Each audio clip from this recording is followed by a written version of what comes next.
Salut, c'est Alain. Comme vous pouvez le voir, se trouve derrière moi une motte castrale, celle de Gisors, dans le Vexin normand. Une motte, c'est un très gros talus artificiel sur lequel on a construit un château. Mais celle-ci est très particulière.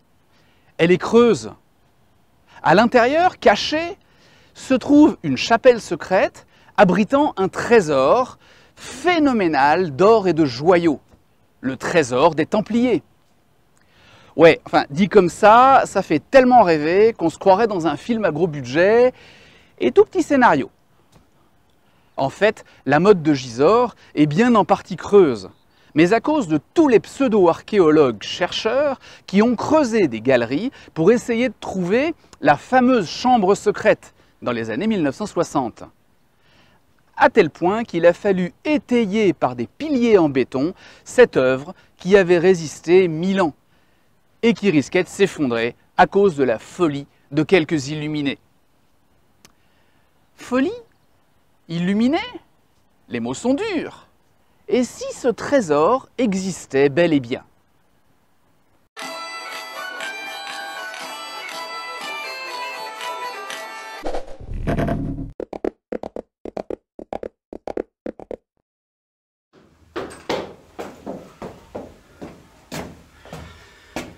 Le simple mot de Templier est une porte ouverte à d'incalculables fantasmes. Société secrète, secret ésotérique, possesseur du Graal et de richesses inavouables, et notamment du fameux trésor du roi Salomon. Alors, leur fameux trésor, au cours du temps, a été localisé à Gisors donc, mais aussi à Rennes-le-Château, dans l'Aude, à Paris, sous l'ancienne église du Temple, à Provins même, mais également au Portugal, en Belgique, en Écosse, en Islande, ben oui, les Templiers et les Vikings, c'est bien connu, et même en Amérique du Nord. On le cherche aussi à Montségur, en Ariège, parce que ça aurait été dommage de ne pas faire le lien avec les Cathares, qui génèrent aussi leur lot de fantasmes. C'est curieux d'ailleurs, parce que c'est le seul ordre de ce type qui focalise autant de ces fantasmes. Chez les hospitaliers, les chevaliers teutoniques et tous les autres, qui sont pourtant très comparables, rien de tout ça. Tout cela vient sans doute d'abord d'éléments a priori insignifiants, mais qui, avec un peu de bonne volonté, deviennent évidents. L'ordre s'appelle officiellement « Pauvres chevaliers du Christ et du Temple de Salomon ». Ben oui, à leur création, on leur a donné pour s'installer ce qui correspond aujourd'hui à la mosquée Al-Aqsa, mais qui était appelé à l'époque Temple de Salomon, car la tradition juive situait là l'ancien temple du roi Salomon.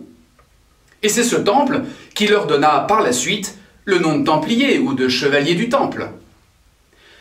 De là à se dire qu'en fouillant un peu l'emplacement, ils ont retrouvé le trésor mythique de Salomon, il n'y a qu'un pas, vite franchi. L'ordre du Temple, ce sont avant tout des chevaliers, mais pas seulement. Et tous les membres ne sont même pas forcément des soldats, car pour qu'une telle structure existe, il faut des moyens et du monde pour l'administrer. À ce moment-là, en Occident, il y a un vrai engouement pour les croisades. Cela a commencé par des pèlerinages, et puis quand les Turcs seldjoukides ont fermé les routes et occupé le terrain, beaucoup ont pris les armes pour pouvoir rétablir ces pèlerinages et libérer les lieux saints, comme ils disaient, des musulmans qui bloquent le passage. Je n'entrerai pas sur la légitimité de ces combats en Terre Sainte, sur les torts des Occidentaux comparés à ceux des différentes mouvances de l'islam. Ce n'est pas l'objet de cette vidéo. Du coup, en Europe, comme cela s'est toujours fait, pour se donner bonne conscience et obtenir sa place au paradis, on donne. Et quand on a les moyens, on donne beaucoup de terre, d'argent. Les Templiers se retrouvent donc à la tête d'un patrimoine très conséquent qui leur permet de financer leurs actions militaires. Parce qu'elle est là, la réalité. le financement des croisades et de l'action du Temple est un gouffre qui nécessite sans cesse plus de moyens. Et toutes les commanderies, en France et dans le reste de l'Europe, ne sont que des établissements agricoles qui exploitent la terre pour dégager des fonds. Les moyens ainsi collectés ne restent même pas en Europe. Le centre, le siège social pourrait-on dire, est d'abord à Jérusalem, puis à Acre, toujours en Terre Sainte, et enfin à Chypre, le plus près possible de cette terre qu'ils s'étaient juré de défendre. À aucun moment dans leur histoire, il n'y a eu de retour massif des Templiers en Occident, et encore moins de leur siège ou de leurs fonds. Jamais. On évoque aussi souvent leurs activités financières. Le Temple, banquier de l'Occident. De fait, il s'agit d'une structure mondiale ayant des implantations absolument partout en Europe. Et pas seulement en France, évidemment. Et donc au Moyen-Orient. Et entre ces différentes implantations, les provinces circulent de l'argent. Le cash généré ou hérité, en partance vers le siège de Jérusalem, les Templiers qui rentrent au pays et qui rapatrient leurs avoirs. Cela oblige effectivement le Temple à se doter d'un fonctionnement de type bancaire, gérer les dépôts, les prêts, les transferts. Et cela dépasse l'activité propre au Temple. Beaucoup lui font plus confiance qu'à une vraie banque, car c'est au départ un établissement monastique, et rien n'est plus sûr qu'une maison consacrée à Dieu. Et du roi au seigneur ou au bourgeois, beaucoup lui font confiance. Mais cela n'est pas propre au Temple. Beaucoup d'organismes religieux pratiquent le crédit, et on retrouve dans les capitulaires clunisiens ou cisterciens de très nombreuses traces d'opérations du même genre. On ne les qualifie pourtant pas, eux, de banquiers de l'Europe. Alors, l'ordre du Temple a été très riche, c'est vrai. Il dispose d'un trésor, c'est un fait, constitué de reliques. La Terre Sainte en est une bonne source, évidemment. D'objets précieux, pillés çà et là, d'archives, d'argent. Les commanderies templières étaient riches, on peut le supposer. Mais riches surtout de terre, qu'on fait fructifier, de troupeaux et de champs produisant de quoi ravitailler les établissements de Terre Sainte, de chevaux qu'on expédie aux armées sur place. Car c'est vraiment le but de tout cela. Financer la croisade. Et ça coûte cher, vous pouvez me croire.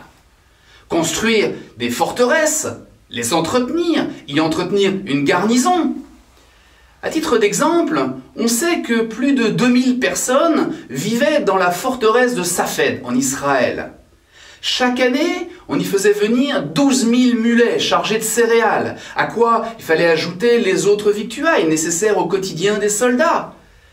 D'une manière générale, ce sont des milliers de chevaliers, d'écuyers, de sergents, de chapelains, de domestiques, de frères convers, chargés de l'approvisionnement, d'ouvriers chargés de la construction et de l'entretien des forteresses et des commanderies, qu'il faut nourrir, habiller, soigner, etc.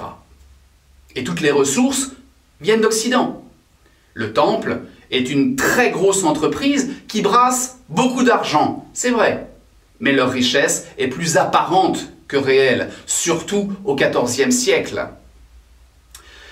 Car à la chute des États latins d'Orient, l'élan est retombé et l'esprit des croisades s'essouffle. Tout cela coûte cher donc, et on commence à voir un certain à quoi bon en Europe. Le Temple, car c'est sa vocation même, cherche à relancer la conquête de la Terre Sainte, mais manque de moyens. Et on parle même au XIVe siècle de fusion du Temple avec les Hospitaliers, pour des raisons politiques, certes, mais également pour des raisons économiques. Plus personne n'a les moyens de financer une nouvelle croisade. Bref, il n'y a pas de trésor des Templiers en France, parce qu'à la fin, le Temple traverse une période plutôt de vache maigre, parce que de toute façon, l'argent, s'il y en a, est conservé au siège, à Chypre, et parce que sa richesse s'exprimait surtout en hommes et en terres bien gérées et productive. Alors, oui, il se trouve que le trésorier du Temple de Paris gérait un client très particulier, le roi de France. Mais d'une part, il ne faut pas confondre le trésor du roi de France avec celui du Temple, pas plus que mon compte en banque avec celui de la Société Générale ou du Crédit Agricole, en fait. D'autant qu'à ce moment-là, Philippe le Bel est particulièrement fauché, lui aussi. On a parlé à la veille de l'arrestation des Templiers de transfert de fonds pour essayer de sauver ce qui pouvait l'être de la part des Templiers, de chariots chargés soi-disant de paille circulant la nuit. Mais d'une part, il n'y a aucune source ni aucune preuve de tel transfert, et d'autre part, dans le cas où ça aurait eu lieu, il ne s'agirait sans doute que des fonds de quelques commanderies, pas du trésor du Temple avec des majuscules partout. C'était peut-être aussi des reliques et des archives précieuses qui étaient mises à l'abri. Enfin, il ne faut pas oublier non plus que ce qui restait du Temple a été tout simplement donné à l'ordre des Hospitaliers qui avaient su se montrer plus discrets. Donc, même le peu qui restait, au final, n'a pas été enterré quelque part, mais réutilisé par ses héritiers. L'histoire du trésor des Templiers, à Gisors, vient d'un gardien, à la fin de la Deuxième Guerre mondiale, qui creusait des galeries dans la Motte pour trouver un trésor. Il aurait trouvé, à l'intérieur de la Motte, enfouie, cachée, cette fameuse chapelle dont je parlais tout à l'heure, remplie de coffres pleins de pièces d'or et de joyaux. Un journaliste dans les années 60 s'est emparé de cette histoire dans un livre, Les Templiers sont parmi nous, l'énigme du château de Gisors, et tout cela a donné lieu à la légende du trésor des Templiers à Gisors. Mais personne n'a jamais rien trouvé, bien sûr. À Gisors, il lui vient un passage des Templiers au XIIe siècle. C'est-à-dire que pendant 3 ans, de 1158 à 1160, pour de sombres histoires de querelles entre Louis VII de France et Henri II d'Angleterre, trois Templiers, considérés comme neutres, ont gardé les lieux. C'était 2 siècles avant la chute du Temple, et à ce moment-là, pas question d'enterrer leur argent. Ils en avaient trop besoin. Et aussi, lors de sa dissolution, au XIVe siècle, on voit mal pourquoi le Temple en déroute aurait rapatrié toutes ces immenses richesses, à 2 pas de Paris, dans un château appartenant alors à leur pire ennemi, Philippe le Bel. Jacques de Molay, le dernier grand maître de l'ordre, a bien été emprisonné ici. Mais il n'est pas venu avec ses coffres dans ses poches, évidemment.